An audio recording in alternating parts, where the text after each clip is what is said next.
साल था 1957। यह वह समय था जब भारत के ग्रामीण इलाकों में रेलवे स्टेशन जीवन की धड़कन हुआ करते थे। बेगुन कोडोर रेलवे स्टेशन पश्चिम बंगाल के दिल में बसा ग्रामीण जीवन की रफ्तार से धड़कता था। यहां की हर गली, हर मोड़ पर रेलवे की गूंज सुनाई देती थी। ट्रेनें आती जाती थीं, ग्रामीणों को चहल पहल भरे शहरों तक ले जाती और वापस लाती। यह स्टेशन उनके जीवन का एक महत्वपूर्ण हिस्सा था। स्टेशन मास्टर श्री घोष अपने मिलनसार स्वभाव और अपने काम के प्रति समर्पण के लिए जाने जाते थे। वह हर किसी के प्रिय थे और उनकी मुस्कान सबको भाती थी।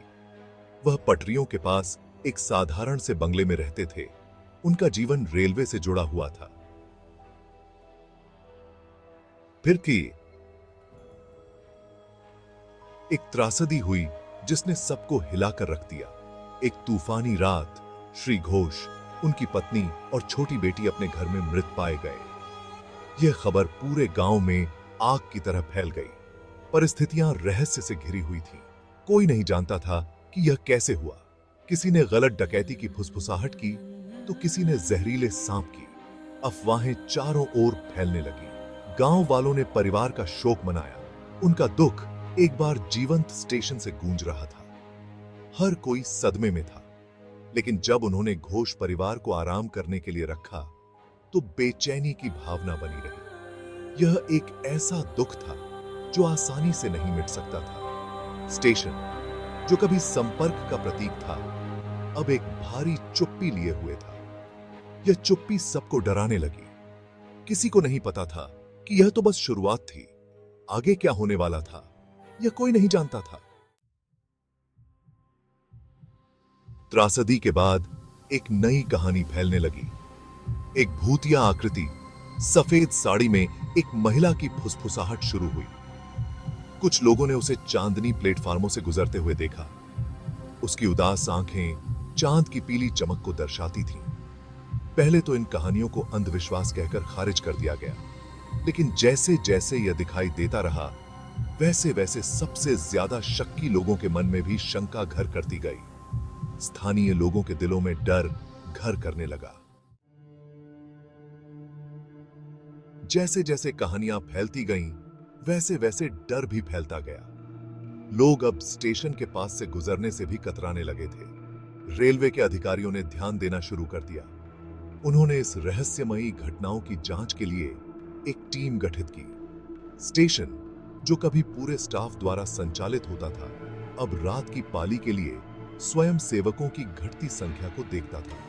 लोग अपनी जान जोखिम में डालने से डरने लगे थे। फिर वह रात आई जिसने बेगुन कोडोर की प्रेतबाधित के रूप में प्रतिष्ठा को मजबूत किया। यह रात बाकी रातों से अलग थी। एक कंकाल चालक दल ने स्टेशन पर काम किया। उनके चेहरे आशंका से सने हुए थे। हर कोई किसी अनहोनी की प्रतीक्षा कर रहा था। स्टेशन मास्टर राजेश ने सामान्य स्थिति बनाए रखने की कोशिश की, लेकिन हवा में बेचैनी व्याप्त थी। वह खुद भी अंदर से डरा हुआ था। रात ढलती गई। घड़ी की हर टिक टिक ने तनाव को बढ़ा दिया। हर टिक टिक के साथ दिल की धड़कनें तेज हो रही थी। फिर बिना किसी चेतावनी के रोशनी टिमटिमा गई और मर गई। स्टेशन को अंधेरे में डुबो दिया। यह अंधेरा और भी डरावना था। एक खून जमा देने वाली चीख रात में गूंज उठी। यह चीख किसी के भी रोंगटे खड़े कर देने के लिए काफी थी। यह युवा सिग्नलमैन था जिसे प्लेटफॉर्म के सबसे दूर तैनात किया गया था। वह अकेला और असहाय महसूस कर रहा था। उसके साथियों ने उसे जमीन पर दुबके हुए पाया। उसकी आंखें दहशत से फैली हुई थीं। वह कांप रहा था और कुछ बोल नहीं पा रहा था। मैंने उसे देखा, वह हकलाया, कांपते हुए उंगली से इशारा किया। सफेद साड़ी में महिला, वह यही थी। उस रात की भयावह घटनाएं एक महत्वपूर्ण मोड़ साबित हुईं, जिसने पूरे क्षेत्र को हिलाकर रख दिया। सिग्नलमैन के सामना करने की कहानी जंगल की आग की तरह फैल गई और हर कोई इस रहस्य से भयभीत हो गया। बेगुन कोडोर पर भय ने अपनी जकड़न मजबूत कर ली और यह स्थान डर और अंधविश्वास का केंद्र बन गया। रेलवे कर्मचारियों ने स्टेशन पर काम करने से मना कर दिया क्योंकि वे भूतिया घटनाओं से डर गए थे। ट्रेन चालकों ने पटरियों पर एक भूतिया आकृति देखे जाने की सूचना दी, जिससे वे दहशत में ब्रेक लगा देते थे और यात्रियों में भी डर फैल जाता था। बेगुन कोडोर की एक बार महत्वपूर्ण धमनी रेलवे अलग हो गई थी और यह स्थान धीरे धीरे वीरान हो गया। ट्रेनें स्टेशन को बायपास कर गईं। उनके यात्री उत्सुकता और भय के साथ बाहर झांक रहे थे। जीएसएबकी ये जानने की कोशिश कर रहे थे कि क्या अफवाहें सच हैं। 1969 में बेगुन कोडोर रेलवे स्टेशन को आधिकारिक तौर पर बंद कर दिया गया था और इसे हमेशा के लिए छोड़ दिया गया। फाटकों पर ताला लगा दिया गया, टिकट खिड़कियों पर चढ़ गए और स्टेशन को भुला दिया गया। 42 साल तक बेगुन कोडोर वीरान पड़ा रहा और कोई भी यहां आने की हिम्मत नहीं करता था। प्रकृति ने स्टेशन पर फिर से कब्जा कर लिया। दीवारों पर लताएं लिपट गईं, पेंट छिल गया, पटरियां जंग खा रही थीं और यह स्थान पूरी तरह से बदल गया। बेगुन कोडोर अपने पूर्व स्व के हाकी डंपा का भूत बन गया और यह स्थान अब केवल कहानियों और अफवाहों में जीवित है।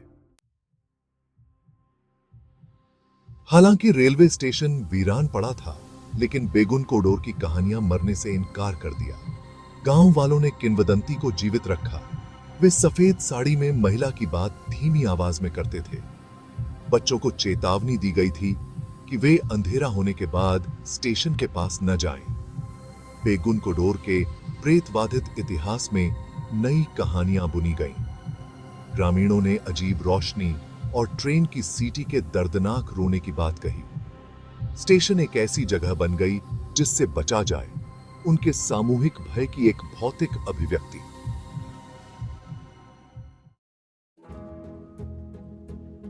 जैसे जैसे साल दशकों में बदलते गए, बेगुन कोडोर के प्रेतवाधित अतीत की यादें फीकी पड़ने लगीं। युवा पीढ़ी ने जीर्ण शीर्ण स्टेशन को भय के बजाय जिज्ञासा से देखा। 2000 के दशक की शुरुआत में भारतीय रेलवे ने बेगुन कोडोर रेलवे स्टेशन को फिर से खोलने की योजना की घोषणा की। खबर पर मिली-जुली प्रतिक्रिया आई। कुछ ग्रामीणों ने इस फैसले का स्वागत किया, इसे अपने समुदाय में नई जान फूंकने के अवसर के रूप में देखा। अतीत की यादों से प्रेतवाधित अन्य लोग संशय में रहे। लगातार आशंका के बावजूद स्टेशन की बहाली का काम शुरू हुआ। बेगुन कोडोर रेलवे स्टेशन भारतीय रेलवे में एक महत्वपूर्ण कड़ी के रूप में अपनी जगह हासिल करने के लिए तैयार था। 2009 दिसंबर की एक सर्द सुबह बेगुन कोडोर रेलवे स्टेशन फिर से खुल गया। 4 दशकों से भी अधिक समय में पहली ट्रेन के आगमन को देखने के लिए ग्रामीणों के इकट्ठा होने से माहौल उत्सव का था। एक पल के लिए तो ऐसा लगा जैसे अतीत के भूतों को शांत कर दिया गया हो। हालांकि स्टेशन के प्रेतवाधित अतीत की फुसफुसाहट फिर से सामने आ गई। रेलवे कर्मचारियों ने अजीबोगरीब घटनाओं, अस्पष्टीकृत ठंडे स्थानों और देखे जाने की भावना की सूचना दी। कुछ लोगों ने देर रात एक महिला के रोने की धीमी आवाजें सुनी। यात्रियों ने एक भयानक सन्नाटे की बात कही, जो अंधेरा होने के बाद स्टेशन पर छा जाता था। हालांकि कोई पुष्टि नहीं हुई थी, लेकिन सफेद साड़ी में महिला की उपस्थिति लगातार महसूस की जा रही थी। आज बेगुन कोडोर रेलवे स्टेशन कहानियों की स्थायी शक्ति के प्रमाण के रूप में खड़ा है। कभी डर से लकवाग्रस्त रहा यह स्टेशन एक बार फिर गतिविधियों का केंद्र बन गया है। ट्रेनें समय पर आती और जाती हैं। उनका लयबद्ध शोर समय बीतने की याद दिलाता है। फिर भी सफेद साड़ी में महिला की कथा कायम है। उसे देखे जाने की कहानियां पीढ़ी दर पीढ़ी प्रचलित होती रहीं। स्टेशन विरोधाभासों का स्थान बना हुआ है, जहां सांसारिक और अलौकिक सह अस्तित्व में हैं। बेगुन कोडोर रेलवे स्टेशन अपने प्रेतवाधित इतिहास से हमेशा के लिए चिह्नित एक जगह है। बेगुन कोडोर रेलवे स्टेशन पर हुई घटनाओं की असली प्रकृति रहस्य के आवरण में डूबी हुई है।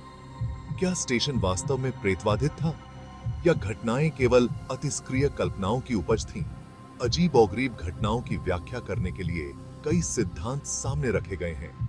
कुछ का मानना है कि स्टेशन प्राचीन ऊर्जा के स्थल पर स्थित है। अन्य अनुमान लगाते हैं कि दुखद घटनाओं ने नकारात्मक ऊर्जा का अवशेष छोड़ दिया। घटनाओं को तर्कसंगत बनाने के प्रयासों के बावजूद रहस्य बना हुआ है। आज बेगुनकोडोर रेलवे स्टेशन अपने प्रेतवाधित अतीत और आशावादी भविष्य के बीच एक चौराहे पर खड़ा है। स्टेशन तेजी से एक महत्वपूर्ण परिवहन केंद्र के रूप में अपनी जगह पा रहा है। ग्रामीणों ने कहानियों और बेचैनी की भावना के साथ रहना सीख लिया है। बेगुनकोडोर एक अनुस्मारक के रूप में कार्य करता है कि अतीत वास्तव में कभी नहीं गया। स्टेशन कहानियों की स्थायी शक्ति और मानव भावना के लचीलेपन के प्रमाण के रूप में खड़ा है। जैसे ही आप प्लेटफॉर्म पर खड़े होते हैं, उन कहानियों पर विचार करने के लिए कुछ समय निकालें जो आपने सुनी है, क्योंकि बेगुनकोडोर रेलवे स्टेशन सिर्फ एक जगह से बढ़कर है। यह मानवीय अनुभव के हृदय की यात्रा है।